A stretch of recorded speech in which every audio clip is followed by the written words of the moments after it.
y'all, and welcome to today's video. I'm very excited because today's video is going to be a tag video, and we're going to be looking back on the year of makeup releases. I have a list of questions here in front of me. This tag was created by my friend AMETHYST. I will have her channel linked down below, and she did this video this year in collaboration with my friend Samantha. So I will also have her linked down below. But we're going to go through a series of questions about new makeup releases from 2021. I'm going to give you my thoughts, my opinions, of course. We are going to talk about new makeup releases. I'm also going to have the questions that I'm answering listed down below in the description box. So I would love it if you would comment down below and answer these questions yourself. You know, I just love talking about makeup. I love talking about the best of the year, the worst of the year, the let's downs, all of that. So we're going to go through these questions together and just have fun. And if you are new here, hey, my name is Heather and makeup makes me happy. Here at my channel, we don't try to be perfect. We just want to have a good time with our makeup, whatever that means. Shimmer, glitter, tag videos, we are here for it. So if that sounds good to you, I do hope that you will subscribe before you leave today, because we are in the middle of Vlogmas. My version of Vlogmas this year is 35 Days of Heather, where I'm uploading every single day for 35 days. So if you are looking for lots of fun makeup content, this is the place to be. But I cannot wait to answer these questions. So let's jump into it.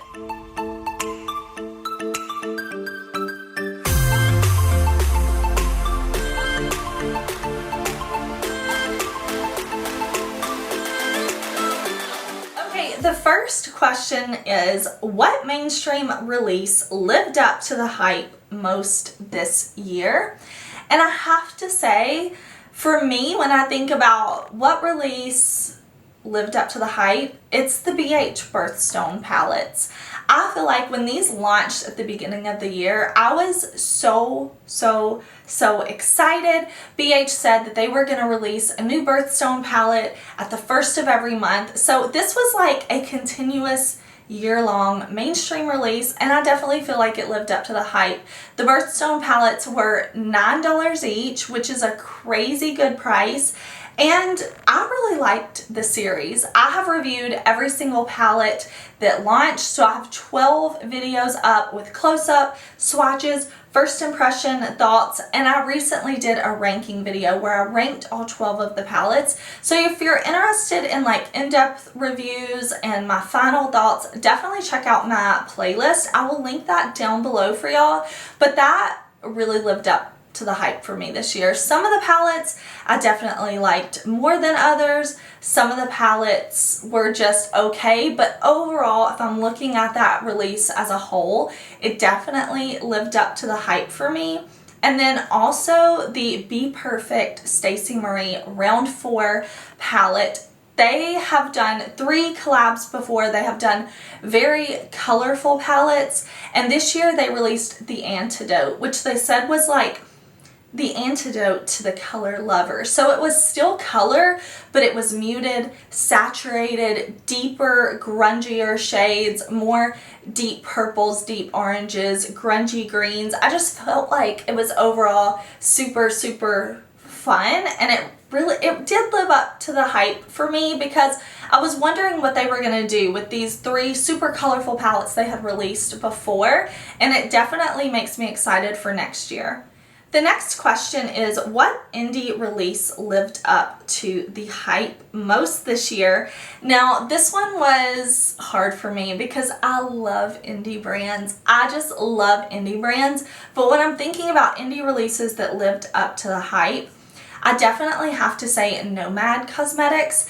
I had never tried NOMAD until 2021, and I feel like I had heard so many good things about them. So this year I was like, you know what, when NOMAD releases something I'm really going to consider purchasing, I was not disappointed. Their Iceland palette launched at the beginning of this year, and it blew me away. It is such an amazing palette. The pigment, the color story, the textures, the blendability, how I can build the shadows, everything about it I loved. And I feel like they've had more fun releases along the way too. They released Haunted Europe for Halloween. Gosh, I couldn't think of the word Halloween, but it was so fun. So that indie brand definitely lived up to the hype for me. I would also say Adept Cosmetics. I love Adept. Last year in 2020, I tried their Plain Jane palette and was immediately in love and hooked on them. So I was so excited to see what would I get from Adept this year. They launched the Ninhydrin palette full of beautiful sparkly shades. I'm obsessed. They launched Kodan, which blew me away with their multi-chromes. And then their newest launch, Amunet Nu, I fell in love. They had new formulas. The matte formula blew me away. The new shimmer formulas blew me away. The new multi-chromes, like, when I think about indie releases that lived up to the hype, it's definitely Nomad and Adept. I just fell more and more in love. Next is, which releases did not live up to the hype?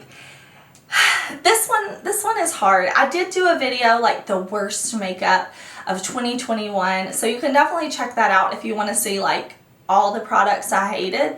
But when I think about something that got a lot of hype, I have to think about the Huda Beauty Glowish line. I feel like Huda has had some really amazing products. The brand gets a lot of hype, and then they came out with this Glowish line, and I feel like so many Huda fans were obsessed. Like, they were obsessed before they even tried the products. And I mean that in a nice way, like excited, because when I see a brand I love releasing something, I'm like, yes, yes, yes, I cannot wait to try it out. And so many people were hyped. And then I started seeing the reviews of that, like, foundation, skin tint, whatever it was, and people were just not loving it. And I felt like overall the reviews were not going so great. But then she launched like blushes and the glow powders. And if you saw me try the glow powders, because I was like, you know what, I'm going to try it. I love the Huda setting powder, like her loose powder. Love it. So I'm going to try this glowy powder because I like glowy powders. Y'all, it was like every pore on my face got married and had triplets because my pores were just emphasized, and it looked like I had 1,000 more pores than I do. It made me look creepy, and it was so bad. And I feel like the reviews overall for the Glowish line have not been amazing. So I feel like that was such a hyped release. Like, people were so excited and were massively let down. The fourth question is, what was the biggest curveball? Now, I have to say, I was surprised to see that Tati Beauty was closing its doors. I know that the brand hadn't released anything in a while, and there were some issues going on, but I really was surprised to see that they were closing. I thought maybe they were just taking a break, cooling off, and I thought for sure we would see new palettes come from them. If not this year, definitely in 2022. So I was surprised. I know a lot of y'all are probably thinking like, Heather, why were you surprised? You should have seen this coming. I did not see that coming. So that was a curveball for me where I was like, oh wow, they're really not going to release any more products, because I loved Texture Neutrals Volume 1 and I just was waiting for Volume 2. It's never coming. I will say personally for me, a curveball, I have two. I have two products that kind of got me unexpected. Like, I didn't see it coming, was the fact that I bought a Too Faced holiday palette. The Cinnamon Swirl palette, they got me. Listen, the marketing got me, because cinnamon rolls, like, that is one of my favorite foods. So when the palette released, I was like, you know, I haven't tried Too Faced in probably 5 years, so I'm gonna buy this palette, and it was good. I mean, don't get me wrong, like, I love, like, look, I love color, I love sparkle, but I love neutrals too, and those neutrals in that palette were smooth, creamy, pigmented, blendable, like really, really nice. I did not see that coming. I went into it, honestly, with low expectations, like, you know what, I'm going to try Too Faced, I'm going to try something different, I'm just going to see, and I was pleasantly surprised. That was a curveball for me. The other curveball was the GLAMLITE cocktail collection. I said in a Judging New Makeup, I was not interested in it. I wasn't overly interested in the theme, like a whole theme around cocktails. I was like, I don't know. The collection was so big. I was just kind of like, you know, I love GLAMLITE's formula, but I don't know. Y'all, I got the palettes, blew me away. Like, blew me away. Not only were the color stories so beautiful when I actually looked at them, but I felt so inspired to create looks. I found myself reaching for them again and again. Like, those palettes are some of my favorites in my collection. That was a curveball for me. Like, I was not expecting to love that collection as much as I do. What was the biggest letdown or snooze fest of this year? I had to think about this collection because I'm like, you know, what was the biggest snooze fest? I did a whole video on like the most forgotten makeup of the year, to where I talked about makeup that just was forgotten. So I wanted to answer something differently for this question, and I had to say the Emily in Paris and Lancome collab. Like, why? I get taking a show, like an intellectual property, a show or a character or a thing, and collabing with makeup, even if that show wasn't about makeup. But of all the shows to have a makeup collab, it just didn't make sense. Emily in Paris, it was a very kind of boring and bland show, in my opinion. I did watch it, but I'm like, you know, we see these fun collabs come out with shows that aren't known for their makeup, you know, like we see tons of Disney collabs, I get it, but like Emily in Paris of all things, and then the makeup itself was so boring. So I have to say that was maybe the biggest snooze fest. Number 6 says, what was the best holiday release this year? Now this one was a hard one for me, so I made myself pare it down to 2. One thing I really like that happened this year and that I hope to see carrying on for 2022 is holiday doesn't just mean Christmas. Like, we're seeing Halloween releases, we're seeing Valentine's Day releases, like we're seeing New Year's releases, we're seeing lots of fun holidays get releases. But I was hyped for Melt Holiday of this year. I have loved their holiday releases. I haven't always been able to buy their holiday releases, but man, last year, Beetlejuice and Melt, amazing. So I was pumped for this year's holiday release, and they revealed their Amore y Mariposas collection. They revealed it with a beautiful video and story, and then I bought the products. I didn't buy the whole collection, but man, that palette, amazing. Like, the colors in there are so beautiful. The tones they chose, so inspiring. I did do a video. I think I did lots of looks with that palette, so I'll list that down below. I'll have everything I talk about linked down below for y'all too. But the Melt release was so beautiful. The brushes, so beautiful. Like, I used the Melt brushes to do my look today. The blush palette, the lip liners, just overall, that release lived up to the hype for me. I was wondering, what's Melt gonna do? What's Melt gonna do? And they released a beautiful holiday collection. I also have to say Lunar Beauty and their Moonspell Volume 2 palette, that really lived up to the hype for me. I like Halloween releases. I think they're super fun, and it seems like brands really get creative and have fun with it. And Lunar Beauty had Moonspell Volume 1, which was amazing. Love it. One of my favorite palettes in my collection. So when Manny teased Volume 2, I couldn't wait. And that palette is so beautiful. Like, the red shades in that palette, I love that I can create a toned down colorful look with that palette. I can create a neutral look, or I can go high impact color. It has different textures and finishes, which I really like. So that release definitely lived up to the hype for me. Number 7 says, what was the best collab of 2020? And I made a little list so I wouldn't forget, but some of the first things that came to my mind, my friend Angelica and KALEIDOS. Angelica is so incredibly gifted when it comes to makeup. She is so talented and she created a beautiful palette. Listen, that girl knows good eyeshadows and she knows good colorful shadows, and the collab with KALEIDOS is perfect. Like, my favorite palette of the year. I love it so much. I also thought about my friend Samantha March and her palette with OFRA Cosmetics, Life's a Draft. It's so Samantha.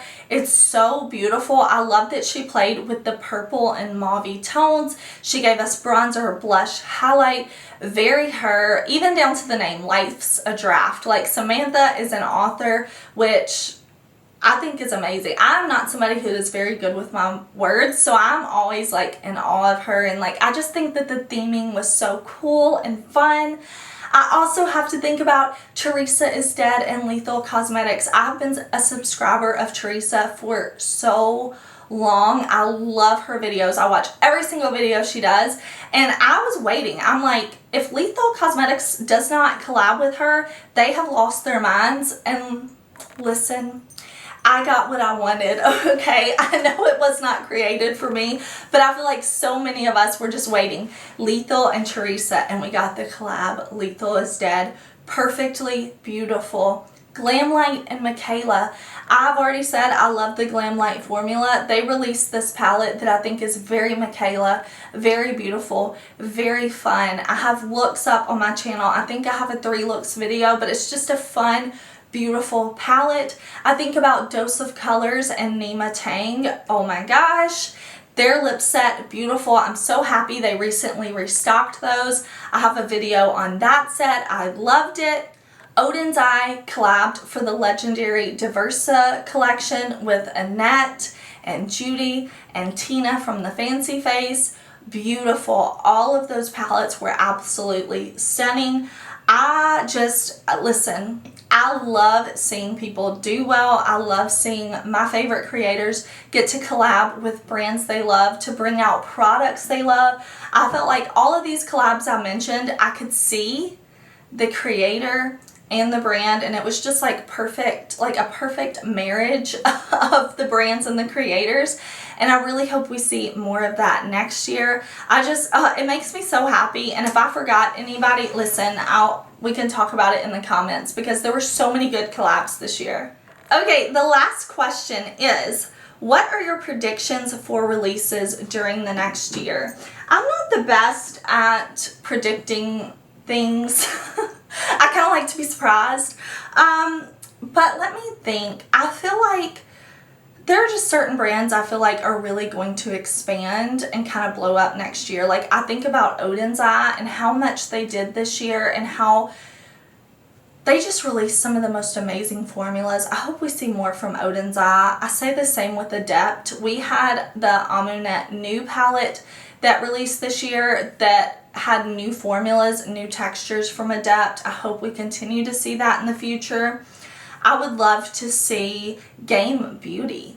Game Beauty, I hope, expands into more than just eyeshadow palettes. This year, Game Beauty launched eyeshadow palettes, and I've been so excited to try the brand. I bought their most recent palette, and I was really, really impressed. Man, I would love to see Makeup by Mario release some more complexion products. This year, he brought out blushes and highlighters, but I would love to see some Makeup by Mario foundations, concealers, setting powders. Like, I would love to see that range expand. I feel like we're going to see more 90s and 2000s trends coming. And listen, you don't have to participate in trends, but to me, makeup is fun, and participating in certain trends is fun. Like, it's fun to try new things. Who cares if I try a new makeup trend and hate it? I can wash it off and I can try something else. So I think trends are super, super fun. I think we're gonna definitely see more collabs. I think brands have really, really realized that we love to see our favorite shows, movies, books, characters in makeup, and I think we're gonna keep seeing that, and I think that's really fun. Hopefully more collabs with more creators. I always love to see it. I'm excited to see, especially from indie brands, expanding their product lines. You know, brands that just do lipsticks maybe expand out and do palettes. Brands that just do palettes maybe expand out and do blushes, highlighters, things like that. I'm excited for what the year has to bring, that's for sure. I'm also excited to see what's going to come from Unearthly Cosmetics. I feel like they've grown so much this year. They're definitely one of my favorite brands.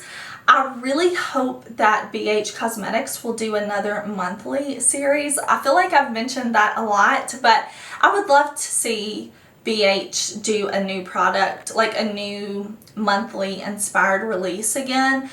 I am also hoping that Natasha Denona will expand or redo or something with her complexion products, because it seems like she's discontinuing her foundation. That's my favorite foundation, the Foundation X, and I really hope it's maybe just to repackage some things.